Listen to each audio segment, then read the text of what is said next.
మిత్రుల వెనుక ఉండేది, కానీ అది అనంతం. దానికి బంధం లేదు. అన్ని అసత్యాల వెనుక ఉండేది ఆ సత్యమే. సంస్థితమైనదే సత్యం. దాని స్వరూపమే అది. అది వాక్కుకి అతీతం.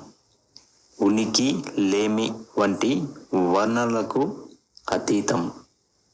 అజ్ఞానము అన్నిటి ఎరుక ధ్వంసమైన తర్వాత మిగిలే చైతన్యమే సత్యమంటే.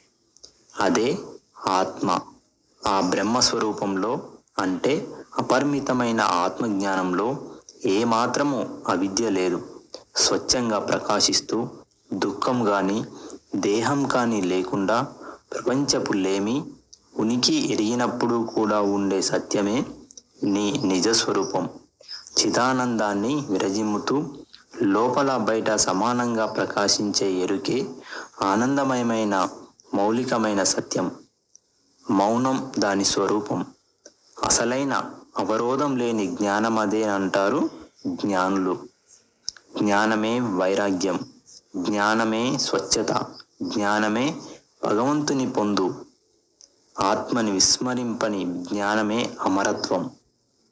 జ్ఞానమే సకలమును. ఈ విషయాన్ని గుర్తుంచుకో.